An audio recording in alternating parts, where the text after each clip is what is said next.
जय श्री कृष्ण। आज जानकारी लेकर आए हैं अक्षय तृतीया के ऊपर। जैसे कि आप सभी जानते हैं कि अक्षय तृतीया आ रही है या आ ही चुकी है, समझ लीजिए कि जैसे कि आज ही अक्षय तृतीया है। तो आप लोगों के मन में ये विचार आ रहे होंगे कि इस दिन हमें ऐसा क्या करना चाहिए और उसका क्या लाभ होगा।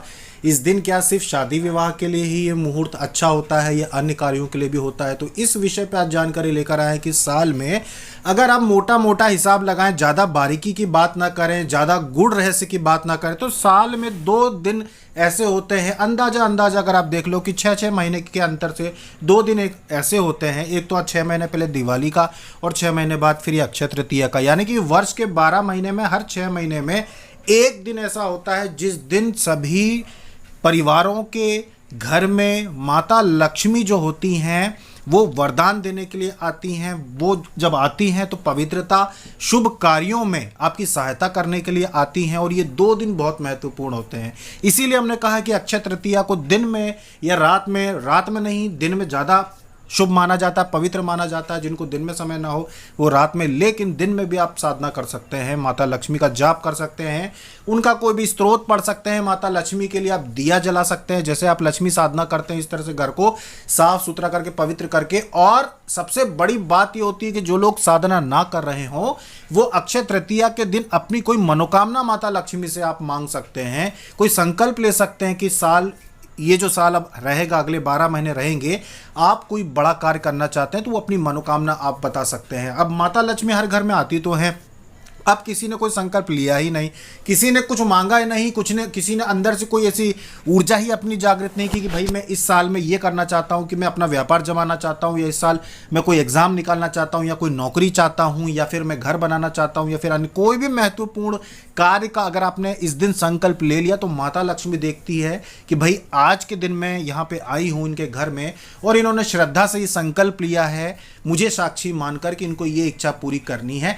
का मतलब ये होता है कि फिर माता लक्ष्मी की कृपा से वो इच्छा जरूर पूरी होती है। आपके घर में उस इच्छा को पूरी करने से संबंधित ऊर्जा बहुत ज़्यादा बढ़ जाती है। जो व्यक्ति घर मकान के विषय में सोचता हो उसकी वो व्यवस्था जल्दी से जल्द हो जाती है। इसीलिए अक्षय तृतीया इतना पवित्र और शुभ दिन होता है। दिवाली के जैसे ही, दिवाली पहला दिन और अक्षय तृतीया दूसरा दिन, 2 ही दिन ऐसे होते हैं जो अष्ट लक्ष्मियां आपको सारी धन सुख संपत्ति वैभव प्रदान करती है अगर आप मांगते हैं। अगर कोई मानता ही नहीं अक्षय तृतीया को और बस साधारण ऐसा ही दिन बिता देता है तो माता लक्ष्मी भी ये सोच लेती है कि भाई इसको तो कुछ चाहिए ही नहीं, चलो जाने दो, अगले घर में चलो। तो जिस तरह से शासन जो होता है, जो कर्मचारी होते हैं, शासकीय कर्मचारी होते हैं, वो प्रत्येक घर का लेखा जोखा अपने पास रखते हैं, आप टैक्स जमा करते हैं, वैसे ही भगवान के द्वार पे हर परिवार का लेखा जोखा होता है कि कौन से परिवार की क्या मनोकामना है, उनके कैसे कर्म है, उनके कैसे पुण्य है, उनकी क्या मनोकामना है, क्या अभिलाषाएं हैं। तो आपके भाग्य से ऊपर वरदान होता है। मतलब जो चीज़ें आपके भाग्य में नहीं होती, अगर वो भी आप देवी देवताओं से मांगते हैं तो वो भी आपको प्राप्त हो सकती हैं, लेकिन वो गलत नहीं होना चाहिए। आप कोई भी ऐसी चीज़ मत मांगिएगा जो धर्म के विरुद्ध हो या सामाजिकता के विरुद्ध हो, यानी कि आप कोई गलत चीज़ मांग बैठे हैं जो सही नहीं हो किसी की भी दृष्टि में, तो ऐसी चीज़ नहीं मांगना है।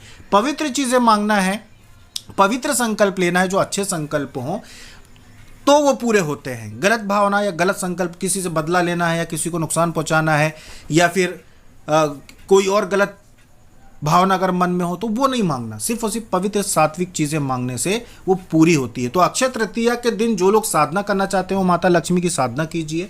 जो घर में कोई पवित्र चीज़ ला के रखना चाहते हो, जैसे कि कामधेनु है, श्रीयंत्र है, दक्षिणावर्ती शंख है, बिल्ली की जेर जिन लोगों के पास है, वो इन वस्तुओं की इस दिन पूजा करें। अक्षय तृतीया के दिन बहुत महत्व रहता है।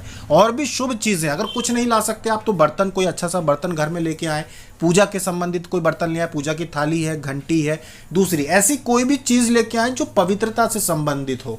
तो ऐसी चीज़ें, अगर आप कोई भी वस्तु भी खरीद के लाते हैं, बहुत लोग वाहन भी खरीदते हैं, तो अक्षय तृतीया के दिन कोई भी शुभ कार्य आप करते हैं तो वो ज़्यादा फल देता है, ज़्यादा फलदायी होता है जब आपके अंदर श्रद्धा होती है इस दिन को लेकर। तो अक्षय तृतीया के दिन आप सभी साधक जो भी विश्वास रखते हैं माता लक्ष्मी पे, वो उनकी साधना करें। जो साधना नहीं कर पा रहे हों वो कोई भी उनका स्तोत्र पढ़ लें। जो स्तोत्र भी नहीं पढ़ पा रहे हों वो कोई संकल्प लें अपने जीवन में कि आप अगले 1 वर्ष में क्या चाहते हैं, क्या आपकी मनोकामनाएं जो आप पूरी करवाना चाहते हैं, माता की कृपा चाहते हैं।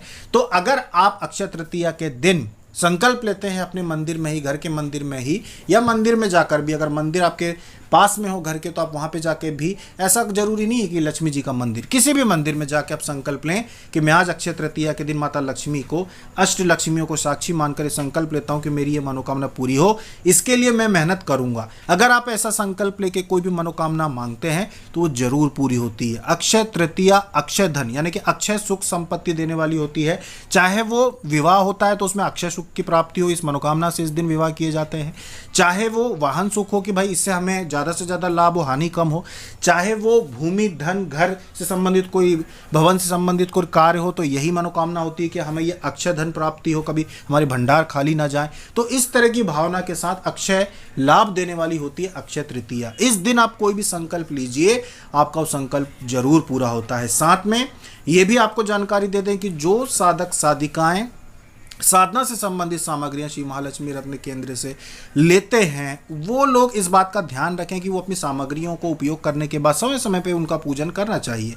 जैसे कि आपने कोई भी यंत्र लिया है, माला ली है, तो उसका भी पूजन आप अक्षय तृतीया पे करते हैं तो इससे उनकी शक्ति बढ़ती है। तो ये कार्य भी आप कर सकते हैं। अब बहुत सारे साधक साधिकाओं के मन में ये भी विचार रहते हैं कि भाई हम जो सामग्रियां हैं उनका उपयोग नहीं जानते, बहुत प्रकार की ऐसी मणियां, बहुत प्रकार के ऐसे रत्न होते हैं जिनका हमें उपयोग ही नहीं पता है, उस विषय में जानकारी दीजिए।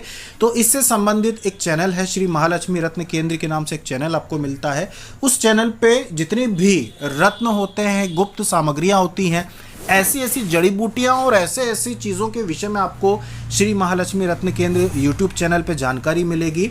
जो सामग्री आप हमसे लेना चाहते हैं, जो वेबसाइट पे आप सामग्रियाँ देखते हैं, उनके ही विषय में जानकारी आपको वहाँ पे मिलेगी, जिससे आपको पता रहे कि कौन सी जड़ी बूटी का क्या प्रयोग है। बहुत सारे टोटके ऐसे होते हैं, बहुत सारे प्रयोग ऐसे होते हैं जो लोग किताबों से या कहीं और वीडियो से या बहुत सारे माध्यमों से वो पढ़ तो लेते हैं, समझ में तो आ जाता है कि भाई कौन सी जड़ी बूटी से कौन सा टोटका या कौन सा प्रयोग करना चाहिए, किस दिन करना चाहिए। लेकिन वो जड़ी बूटी आएगी कहाँ से, वो सामग्रियाँ आएगी कहाँ से जिनका आप उपयोग करना चाहते हैं।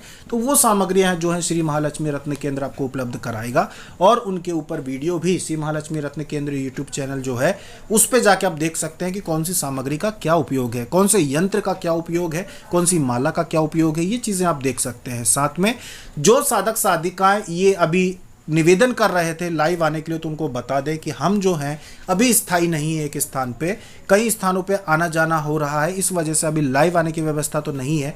लेकिन आप लोगों के लिए वीडियो जो है वो लगातार हम देते रहेंगे, और बीच बीच में लाइव भी आएंगे, जहाँ पे व्यवस्था जैसे भी होगी उस अनुसार लाइव भी आएंगे, उसमें कोई दिक्कत नहीं है। बस आप लोग अपनी साधना करते रहिए। तो ये थी जानकारी अक्षय तृतीया के ऊपर। अभी तक के लिए इतना ही। जय श्री कृष्ण।